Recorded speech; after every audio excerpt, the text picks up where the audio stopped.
All righty, it is time to talk a little Inter Miami football. The boys had a nice little draw on the road against Orlando. In fact, they've been tearing it up with points in 7 of their last 8 games, going 4-1-3 in that stretch, which is pretty damn impressive.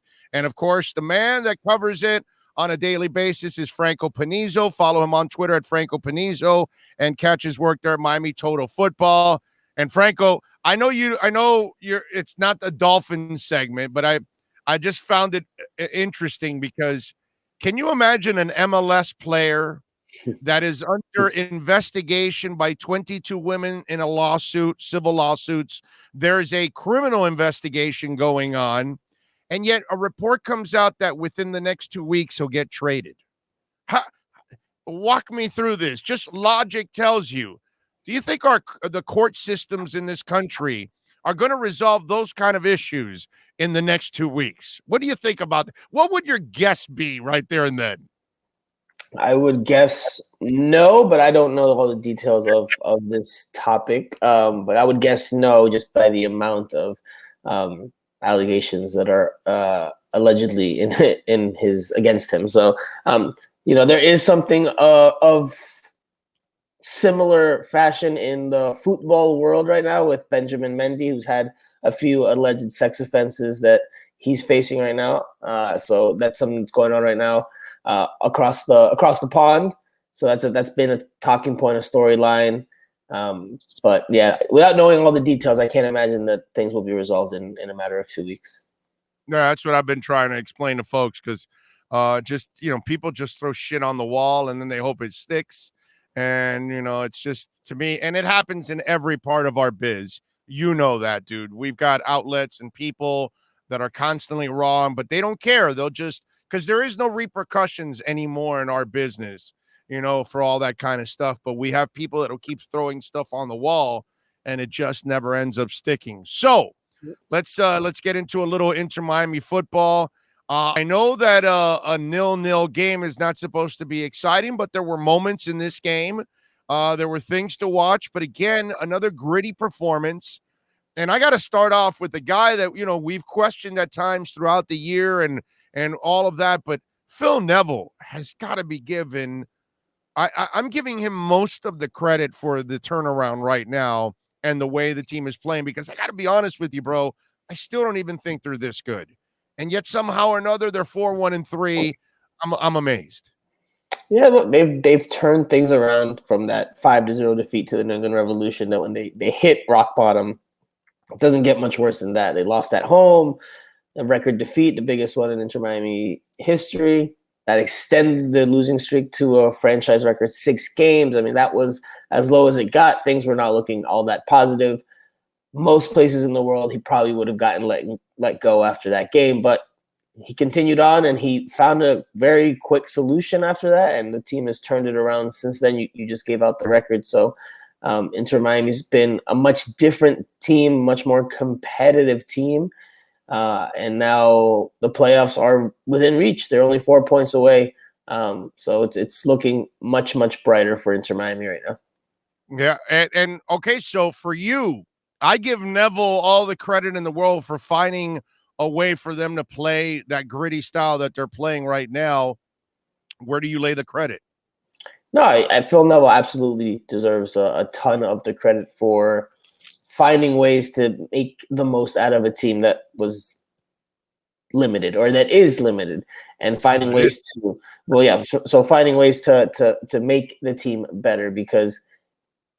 Well, so going back really quickly, because I just looked at the updated standings. Inter Miami is now 7 points out of a playoff spot again. So not 4. DC United did win yesterday, but regardless, the fact that they're in the conversation now is a testament to Phil Neville, because the team before that was just like a hapless mess. It just didn't look good. It didn't look like a cohesive professional team. Now the team looks more like a team that fights for one another, and all the cliches you could throw out there, but the basic principles, the foundation that you need for a team at a professional level. Now Inter Miami has that, and different individuals are now standing out a bit more.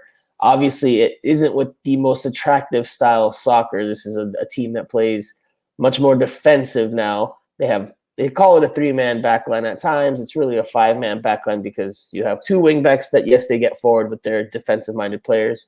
Although Lewis Morgan's more attack-minded. But the idea is to close up the spaces in behind so that you don't give up chances and then try to make do with what you can when you have the ball in the attack.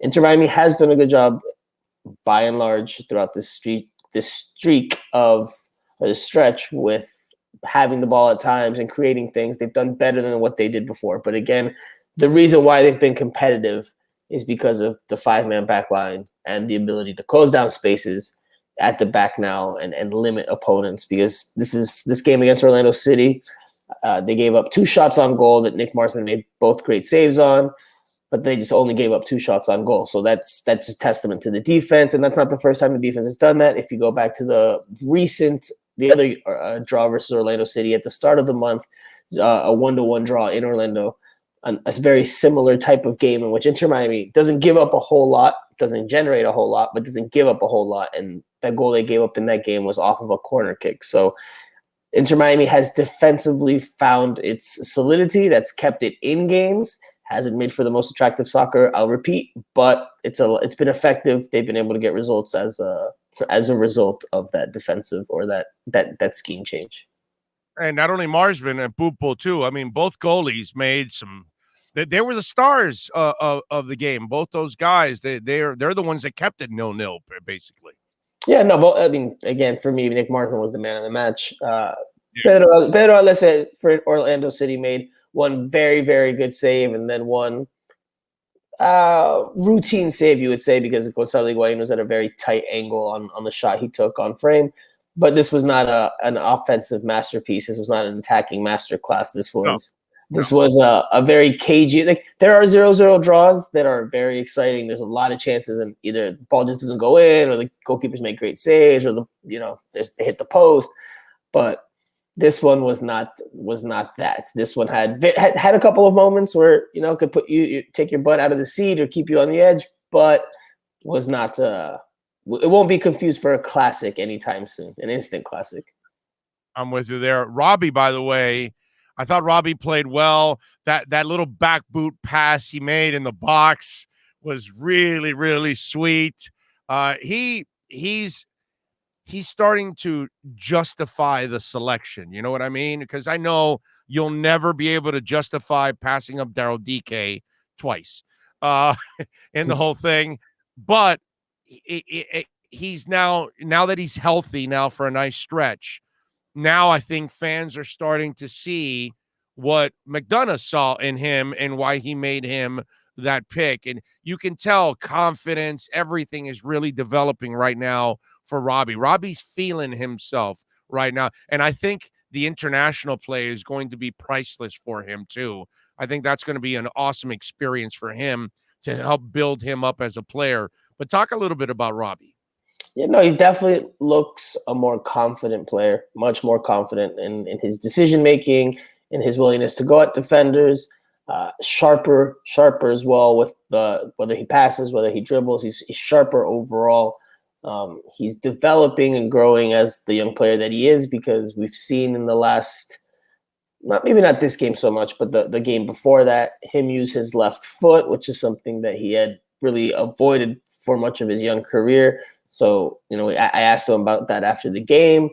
He said, I've been working on that to become more or less a bit more unpredictable, because defenders know that I love to cut in on my right foot. That's his preferred foot. It's his strong foot. So the fact that he was able to score on his left foot, beat Omar Gonzalez in the game against Toronto FC on the dribble by going to his left, by faking to his right initially, right? He fakes to his right. Omar Gonzalez fully expected that to be the move, and then Robbie Robinson goes left and then scores with his left. That's a marked improvement, and that's notable, and it will only help him get better, and it'll take his career to a higher level if he can continue to develop that left foot. And obviously now he's got the Chile call-up, which I expect he'll go to, and that will obviously be a incredible experience.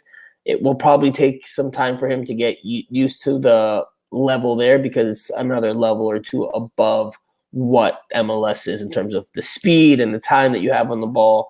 It's going to probably take him some time, but Chile is going through a generational change. the golden generation that helped Chile win two Copa Americas in 2015 and 16, and that did very well at some World Cups, is now fading, and they're looking to refresh the team. So Robbie Robinson can be part of that generational change if he reaches another level, but it will probably take him some time, because the international game, especially in South America, with as competitive as it is, especially the World Cup qualifying campaign, and the talented teams you face, Brazil, Argentina, Colombia, etc., it will take him some time, I'm sure. All right, Cincinnati Saturday. Again, one of the things I got to give them credit, dude. The very winnable games, they've taken care of business lately here with some of these winnable games. This is another one of those on Saturday. Orlando was a gritty draw because Orlando's a better team. They're superior. But damn, this one on Saturday, this is one of those winnable games for them. Another 3 they can pick up. Oh, absolutely. And if you go back even to their poor stretch during the first few months of the season, one of their wins was against FC Cincinnati, a 3-2 victory in Cincinnati. So you can expect that Inter Miami will try to play a little bit more in this one than maybe they did against Orlando City. 3 points are definitely attainable given the opponent.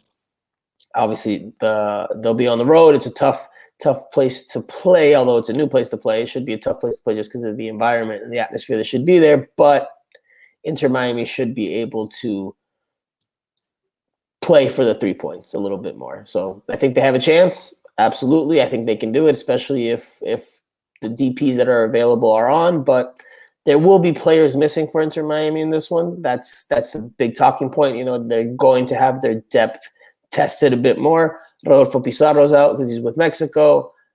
Robbie Robinson will be out because he'll be with Chile, and Kieran Gibbs is probably going to be out due to the injury he picked up over the weekend. So that's 3 starting caliber players that you won't have.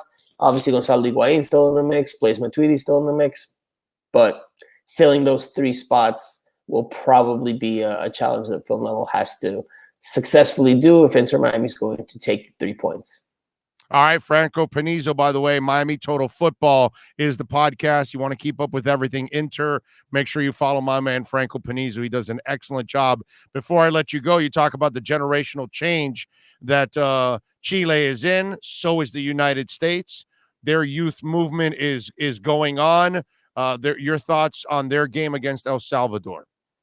Look, the United States men's national team will have its ups and downs in qualifying, as most teams do in any qualifying campaign. But I expect the U.S.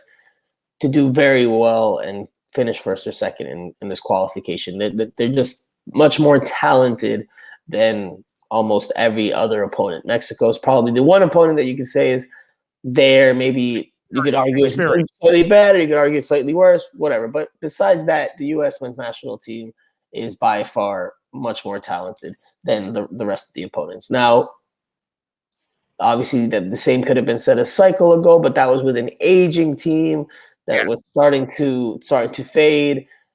This team is young. This team's energetic. It's very athletic. It has a resiliency about it. Maybe a swag, for lack of a better term. Just has a way that the players just carry themselves a bit differently. This team just carries itself differently. So fully expect the U.S. to start off with 3 points. Again, there will be dips in this qualifying cycle, just like there are for almost any team in any cycle, but expect more thrills than disappointment. So I expect the U.S. men's national team to start off with a win.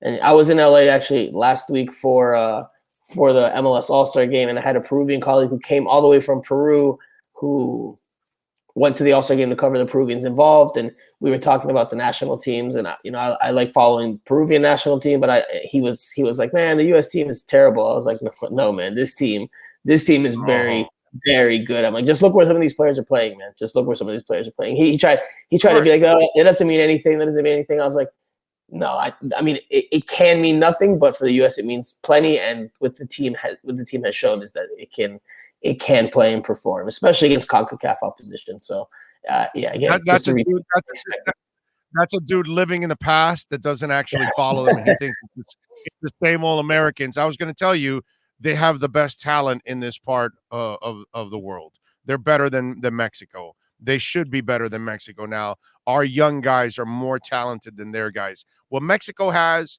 is obviously the experience and the chemistry that they've played for a while together. That's what they have over the U.S. But once these young guys are playing together for a couple of years, look out, man. They're going to be the best. They should be. They should have been the best in this part of the world for a long, long time. Now it's going to finally happen, and then maybe they can start to take the next steps to try to really compete with the big boys. Because I've always said this: they should be better than Costa Rica and El Salvador and Mexico and anybody in this part of the world. They should be better. We have a bigger country. We have more athletes. We have more resources than all of them combined. We should be up there, and eventually we should be down the line several years from now, because now our better athletes are playing soccer. Maybe we'll start to compete with England and Argentina and Brazil and all of that down the line.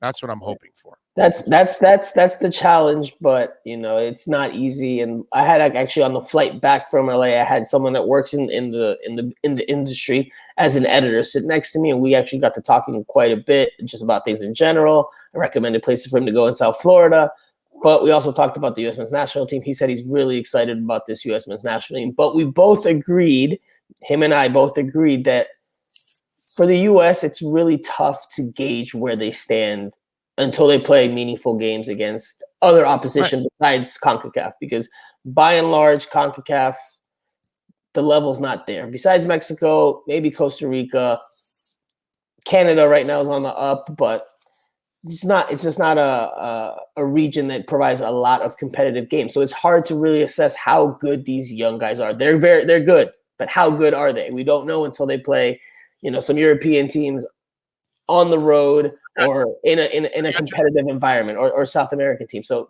we won't really know. And then look, for me, this is as while they're better than they were before and they're more technical than they were before, this US team is still not very technical by and large. They're more technical players, Christian Pulisic, Gio Reyna, but it's still not a very technical team. That's why even if you go to the Mexico games, most recent ones, experience, dude. Experience. They're babies.